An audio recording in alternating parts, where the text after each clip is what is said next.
Olá amigos, boa noite, tudo bem? Me veem, me escutam? Vamos lá, preciso de um retorno de vocês para começar. Vamos lá. Hoje nós iremos falar sobre o capítulo 7 do Evangelho segundo o Espiritismo. Bem-aventurados os pobres de espírito. Tá, meu nome é Tiago e mais uma vez eu agradeço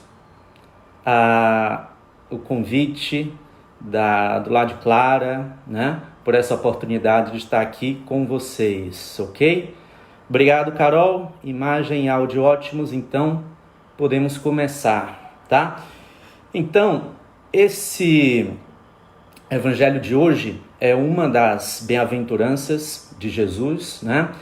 E a incredulidade zomba desse ensinamento de Jesus, dessa promessa de Jesus, melhor dizendo, porque essa expressão pobre de espírito perdeu o sentido original que tinha, né, ao longo dos séculos, ao longo do tempo, de sorte que hoje, pobre de espírito tem um sentido inverso do sentido evangélico, que foi o que Jesus nos ensinou, né, em seu tempo.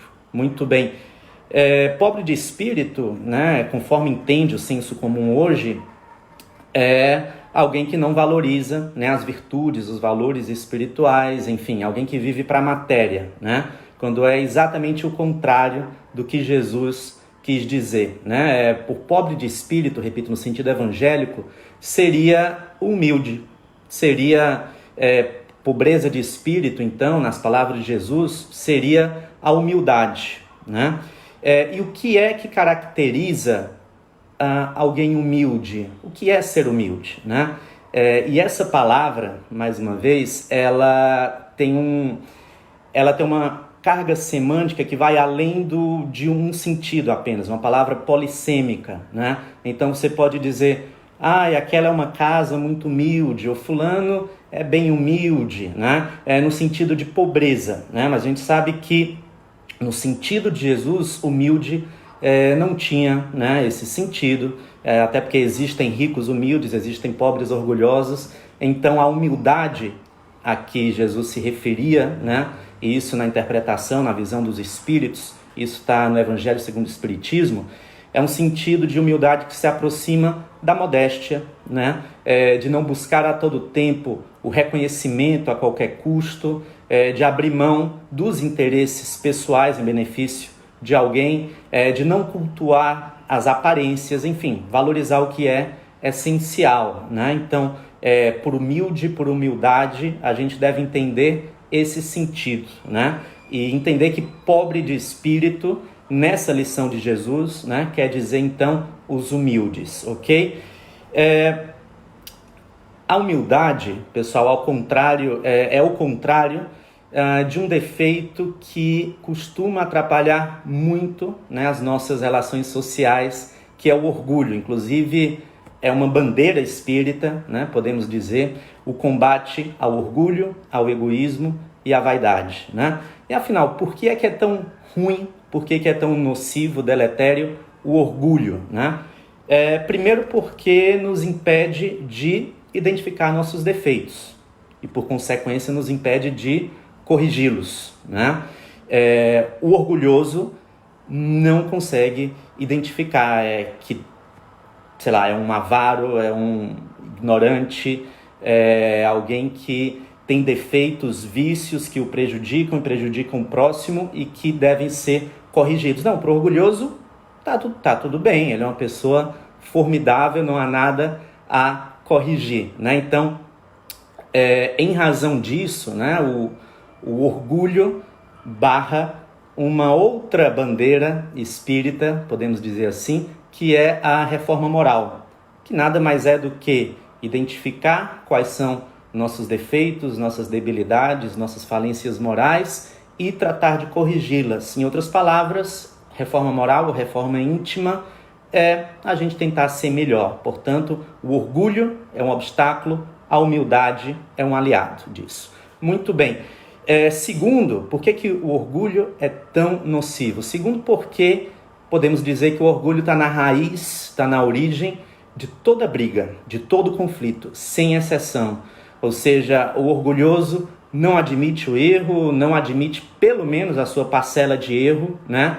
E o orgulho impede uma outra virtude ou uma outra prática virtuosa, que é o perdão, né? O orgulhoso não perdoa, né? Ele se nega a querer sair por baixo, não. Para ele, o que está em primeiro lugar é o seu amor próprio, né? São as suas convicções, suas crenças cristalizadas, não abre mão delas. O humilde, pelo contrário, não.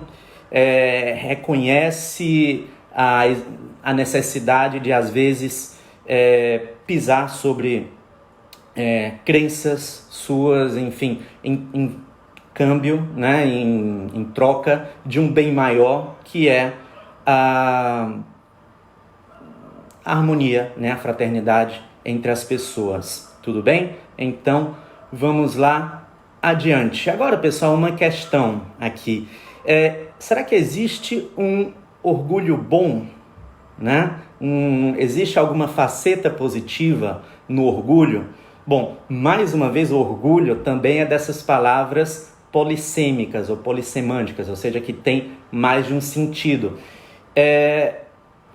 Por exemplo, um contentamento de um pai pelo sucesso de um filho, ou o contrário, de um filho por seu pai, ou alguém mesmo satisfeito por conta de alguma proeza sua, uma conquista sua particular. Eu tenho orgulho dessa conquista, eu tenho orgulho do meu pai, eu tenho orgulho do meu filho. Olha, em nosso momento, não dá para exigir que a gente não tenha uma certa satisfação, né? Quando conseguimos algo positivo, ou quando alguém próximo a nós consegue algo positivo. Ok, joia. A questão é quando você se locupleta, se aproveita, né, dessa sua pretensa superioridade em algum aspecto para se sentir superior a alguém, né? Para oprimir alguém, enfim, para diminuir alguém. Então, a grandeza maior é a grandeza das virtudes, e não a grandeza dos títulos, dos cargos, enfim, né?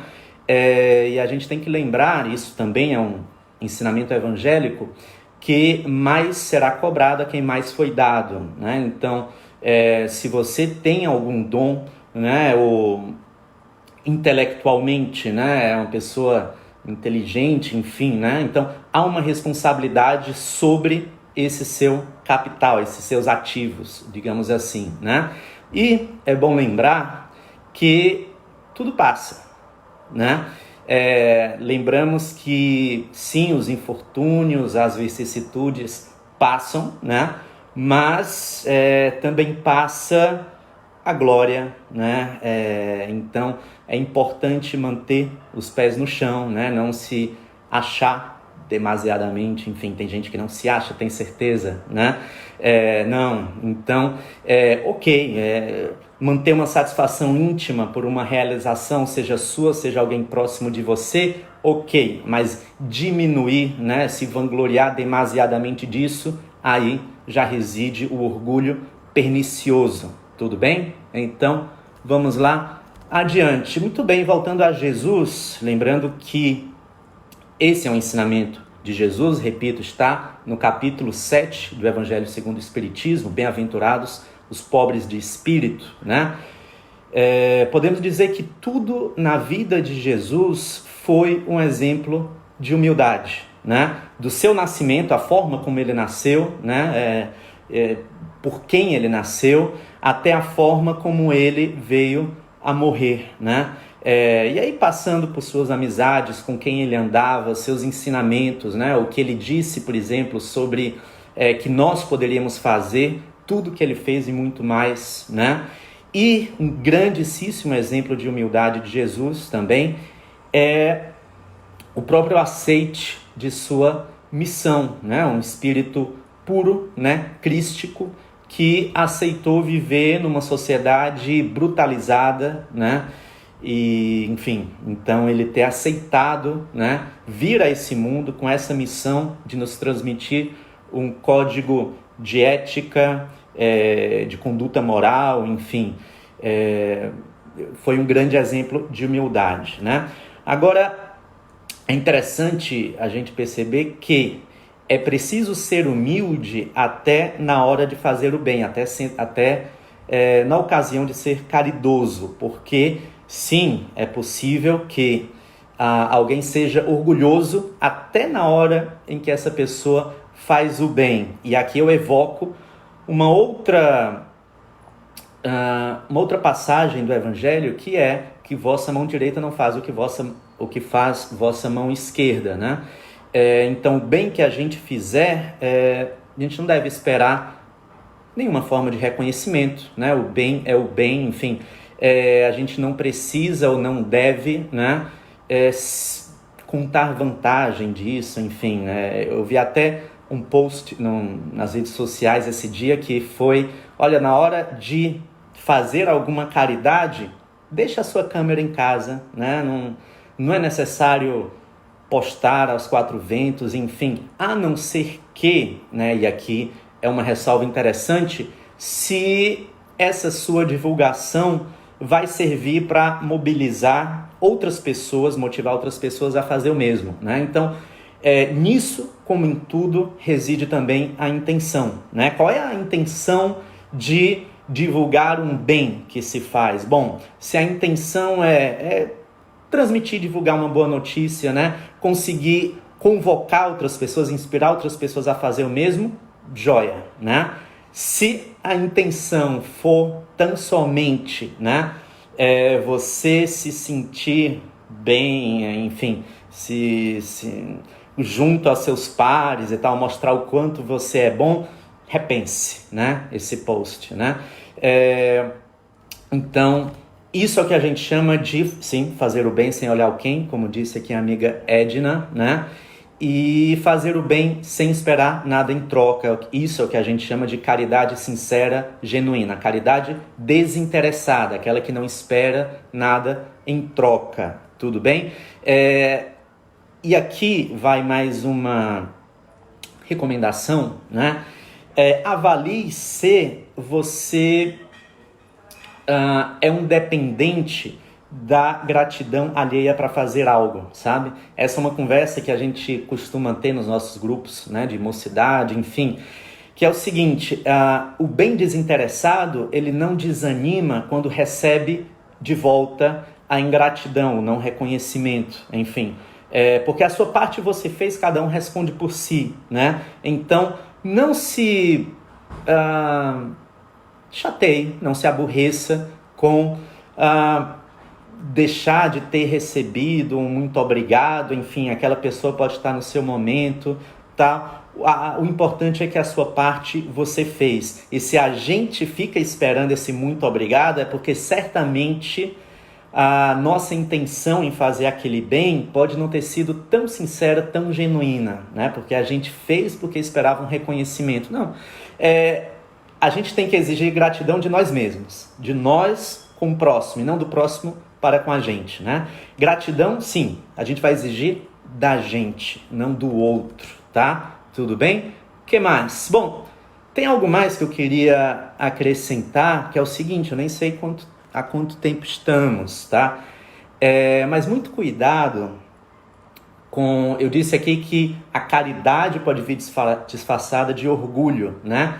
A modéstia também pode vir disfarçada de orgulho, mediante aquele vício que se chama falsa modéstia, né? Que é quando você ressalta algum defeito suposto que você tem, esperando que o próximo lhe retribua com um elogio.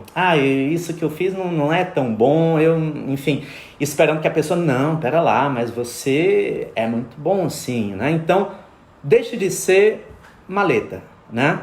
Seja mais sincero no que você diz, no que você faz, enfim, isso eu falo aqui, falo para mim mesmo, né? Não é que eu, enfim, estou exigindo nada de ninguém, eu devo exigir isso de mim mesmo, tudo bem? E como disse nosso amigo João Filho, lá no começo, aqui nos comentários,